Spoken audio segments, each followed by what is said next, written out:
Do you have a new foster placement coming? The first 24 hours, they seem so crucial. So how do you help a child to cope when they first come into your home? Today, I'm going to share with you 7 do's and 7 don'ts. My name is Genevieve Yanetta. My husband and I, we have been foster parents for 17 years. We've adopted 4 little girls from the foster care system. And I'm going to share with you a couple things about foster care and taking that new placement the first 24 hours.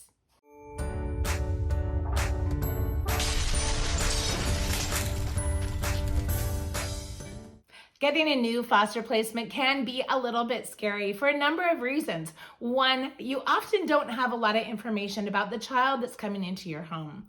2, you are going to have a lot of changes because of that child.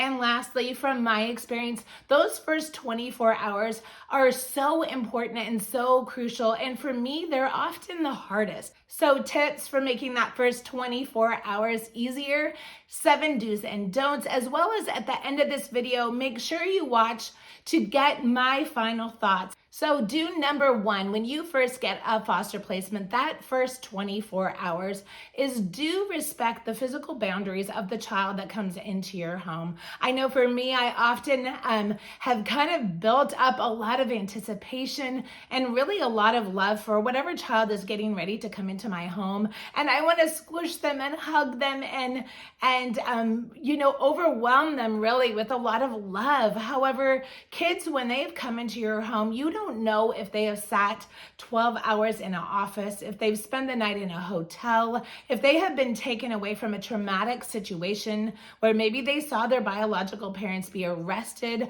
or one of them hurt, and it can be really overwhelming. They're coming into a new home. They don't know the environment. They've never met you oftentimes, and it can feel really scary. One of the little girls that came into my home, she was a little older than 1 year old. And when she first came in, I just thought, oh, she's so young.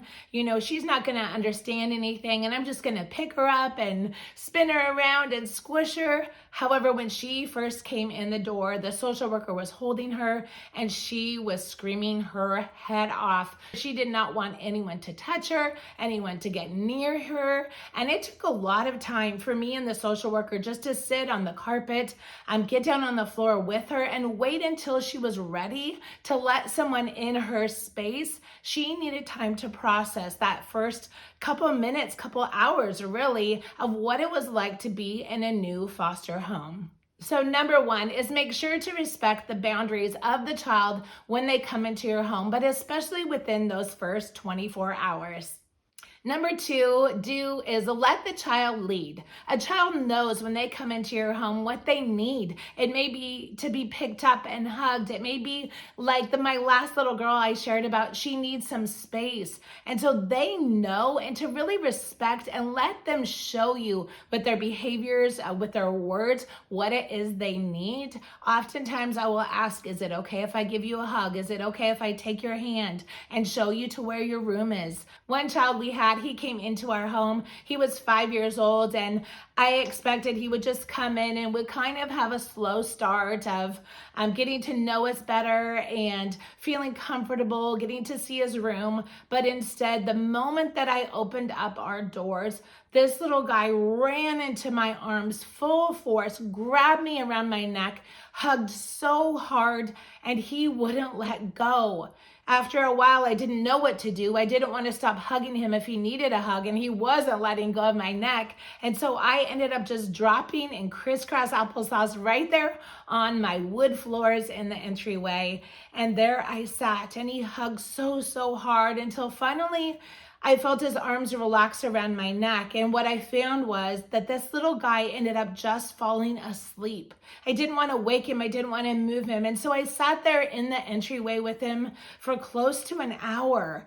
I knew that he needed to feel connected and to feel safe. And for whatever reason, he felt that way when he came into our home. And so again, let a child lead when they first come into your home of what they need. It is so important to a new foster child because we do not know firsthand what they have experienced. Number 3, do is this. Give a child very low stimulus when they come into your home, especially that first 24 hours when they come into care. My suggestion would not be that all the children run to the foster child and smother them, to blare loud music, to have lots of noise, or plan on having company. I like to shop ahead of time of what I need, or wait a couple days and then go out to the store, maybe without the child, and just let that child have a few days, some time to really settle into your house. I had one little girl as a foster placement, and she came really late at night. And for whatever reason, I thought it was a really great idea to take her grocery shopping very early in the morning the next day. And it was a nightmare. In fact, it could have actually disrupted the whole placement. This little girl was so dysregulated. She raged throughout the store. She raged in the car. She actually tried to jump out of my car. It was a mess. She was violent and aggressive, and she just had no idea what was going on. And as I look back, I realized it was really not this little girl's fault. It was me not planning, not preparing, not understanding that this little girl had come from a traumatic a situation that she had to leave to come into our home. And I did not make it easier, thinking that she could go for 2 hours to the grocery store and experience yet another change. And so do try to keep that first 24 hours, especially really low stimulus and really easygoing, and just in a safe space without a lot of noise or disruption. Number 4, do that first 24 hours when a child comes into your home is do look for triggers. You likely will begin to notice some triggers that a child has right when a child comes into your home. For us, one little girl came into our home, and as soon as it started to get dark, this child changed. She looked completely different. She got kind of dark and sad and started staring off into space and really just started crying and crying. She was panicked. And we didn't know until later that at nighttime was when she would often experience abuse, when it got dark. And so that was really a trigger for her. We needed for a long time to plan and prepare in the evenings, keep the lights on, make things happy and fun, give her distractions and things to focus on, because that was a trigger that we noticed right off the bat when she came into our home that first 24 hours. You also may notice some other triggers from the children that come into your home immediately. You may notice they may be alarmed by someone with a beard, or someone who maybe resembles their biological parent, or someone who has a loud booming voice. And so there may be triggers, and I would even suggest sitting and writing those down. If you notice a child's disposition change, or them becoming really anxious or a little bit hyper, it could even be triggers with food, certain things that they eat, that they respond different. And so I would just be really aware that first 24 hours, because that will help the long-term care of that child. It will help you be able to plan and prepare better in the days ahead. And the 5th, do, and this is a really big one, but to offer a child food. And obviously you're gonna feed your foster child in the first 24 hours.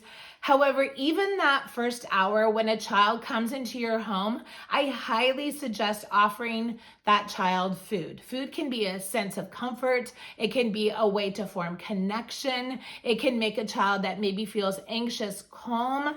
Food is often associated with a lot of control. A child who hasn't had food or has had to skip meals, there can be a lot of anxiety. And so sometimes they may not even know that they're going to get to eat in your home or when the next meal is. And you may need to even let a child go to bed holding a granola bar so that they know if they wake up in the night, there is going to be food.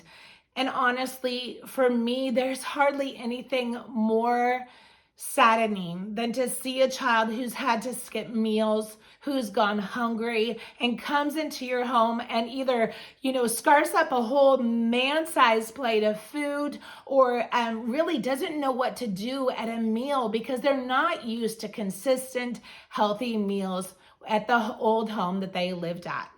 I also would suggest that when you're feeding a child, especially that first day when they come into your home, to not be picky. I know as moms, we have meals planned and healthy, balanced, but that first night especially, I highly suggest that you give that child an enormous amount of control. If it's afternoon and they want to eat cereal, let them eat cereal. We do not know their pattern with food, their history with food. And if that makes them feel comfortable, if it makes them feel safe, if it's something that's familiar from their old house, let them have it. Later down the road, as time goes on, you can set boundaries. You can be picky that they need to eat with a fork, or, they need to not devour their whole entire plate all in 5 seconds when they sit down. But give that child at the beginning an enormous amount of control, especially when it comes around food. And that will make your first 24 hours of caring for that child a lot easier. The sixth do when a child first comes into your home, that first 24 hours is this. Make sure to tell the child that they're safe. It sounds kind of silly, honestly. You live in a safe home. You've had the background checks and the home studies, and you know the history of your home and the people in your family. But often the child that comes into your home, they don't. They don't know you. You're complete strangers. And so for them to know, to hear the words, you are safe, that is so comforting to a child. They need to hear it. Say it often. Say it over and over again. Look in that child's eyes and reaffirm over and over that they are not going to be hurt, that no one is going to hurt them, that we are going to respect your boundaries, and that you are going to be safe. The seventh do in the first 24 hours when a child comes into your home is this. Make sure to tell them your house rules. I wouldn't do it in the first 5 minutes. I wouldn't do it in maybe the first hour. I would just tell them sometime within the first 24 hours, hey, we're going to have a lot of fun here. I always say we're going to have fun. A lot of times they don't experience fun. They experience strictness or neglect or abuse. And so to hear that this is a safe place, this is a fun place, and then whatever the rules of your house are, we don't touch anyone's body without permission. We don't call names. We respect one another. Those are really good boundaries to set at the very beginning when a child comes into your home. There was one child that we had that we had heard at his biological family. Him and his siblings were allowed to climb all over the counters. There were really no boundaries on how these kids behaved. And it made sense that when they came into our house, that it was different, and that him knowing, okay, we have rules to keep ourselves safe and to keep each other safe. And I think that actually brought a sense of comfort, and to know that ahead of time instead of waiting until they behave like they always have, and then for them to feel guilt or shame because maybe you're mad or maybe you have to set boundaries afterwards.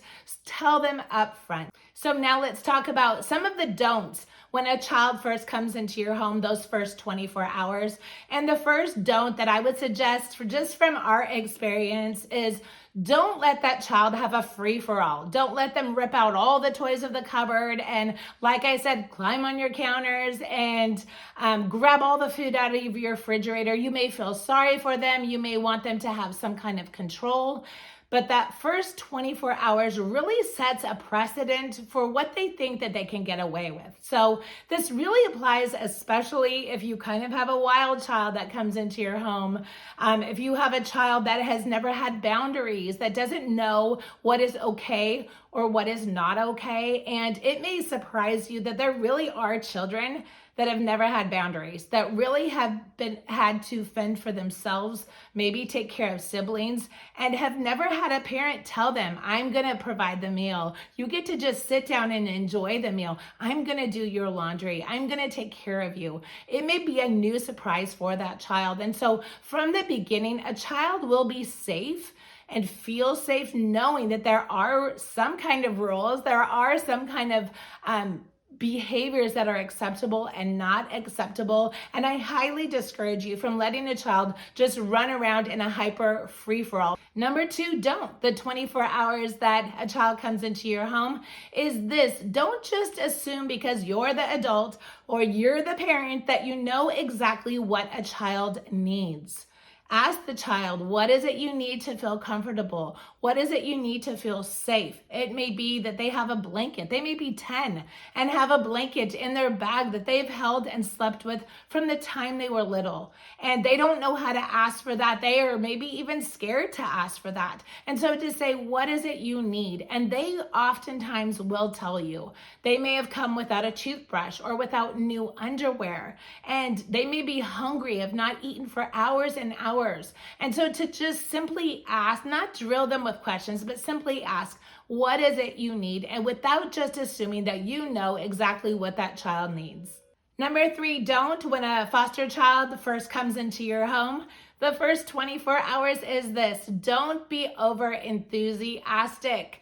And this is one, honestly, I have troubles with. I just love these kids. When they come into your home, I have such a heart for them. And I tend to just want to jump around and, hey, how are you? And I have learned over the years that I need to just really calm myself. I need to really gauge the child and really who they are as individuals, what it is they need in an environment when they first come into your home. They may have experienced trauma, and every little sound, every question may feel aggravating or upsetting to them. And so don't be over enthusiastic, and really be patient with the child, and they will tell you what they want, what they need, and who they actually are. Number 4, don't, when a foster child first comes into your home, the first 24 hours is this: don't be too rigid. I know you have rules. I know there's structure to your home. I know there's certain ways that you do things. However, when a child comes into your home, you need to understand that they've probably done things radically different, whether they've come from a family member's house or even from another foster home. And so maybe when the kids go to bed, you always shut their doors. It's really important to ask that child, would you like your door open? Would you like it shut? Maybe all the kids in your home sleep in the dark, and that's just the way it is. When a child comes into your home, ask, do you want a nightlight? Do you want a teddy bear to sleep with? What is it you need to make you feel comfortable? Don't just assume because a child is in your house that you have to do things your way. Be flexible, be able to just mold and adapt to that child without losing complete control of the way that you normally live. Number 5, don't. And again, this is another one that I kind of struggle with, but don't demand that that child puts all of their old things in a corner and that they only wear and use what you've given them. This again has taken me a while over the years to kind of adapt to it, because sometimes foster kids will come into your home with clothes that don't fit, that are too small, that have holes in them, that stink like cigarette smoke, that really are just not really acceptable for kids to wear. However, imagine going to someone's house and having all these new clothes and having to look different, or maybe change the way they do their hair, or take their grubby old tennis shoes with a hole, throw them away and put on new ones. There are some kids that love that, will want to get rid of their old things, or at least set them aside and put on new things, but some kids don't. A lot of kids want to have the comfort of the sight and smell of the things that they had before coming into your home. And so don't force a child to get rid of all of their things and only use what is new or what you have provided. Number 6, don't is this: when a child first comes into your home, the first 24 hours, but really for the longevity of a child being placed in your home, is to not force your culture on that child. And I'm not talking about the difference between maybe a Chinese culture and an African culture. I'm talking about the culture of your family, the way that you do things. This, again, may be really hard because you may feel like, okay, there's 6 people in our home and we're all having to change and adapt to this one child. However, it's that child that's been entering into your home. You're in a safe, familiar place, but that child isn't. And so we had a Mexican girl come into our home. We asked her, what is it you love to eat? Of course, we made her favorite dish. We asked about what the differences are between my husband, who's Peruvian, he's Latino, Latino from South America and her culture that was Mexican. She was from Mexico. There were differences. There were differences in languages, in food, in the way things are done. And although both people were of Latin America descent, there were different ways to how this little girl lived compared to how we lived. And so make sure to be sensitive of those cultures and not just force your culture on that child. You will never understand the magnitude of a child being able to have a dish that maybe their mom used to make every single Sunday. It can provide so much comfort. And not just that, being able to go to the park that their mom used to take them to, or to hear the songs or the stories. One little guy we had, he loved hearing Twinkle, Twinkle, Little Star. And so I would sing that to him at nighttime before he would go to bed. And it just brought so much comfort. Be willing to adapt your culture to that child's culture. The seventh don't, that first 24 hours when a child comes into your home, is this. Don't assume that you can keep this placement and do it all in your own strength. I think as foster parents, sometimes we can have a messianic complex. Sometimes we think we can rescue and help and save every child.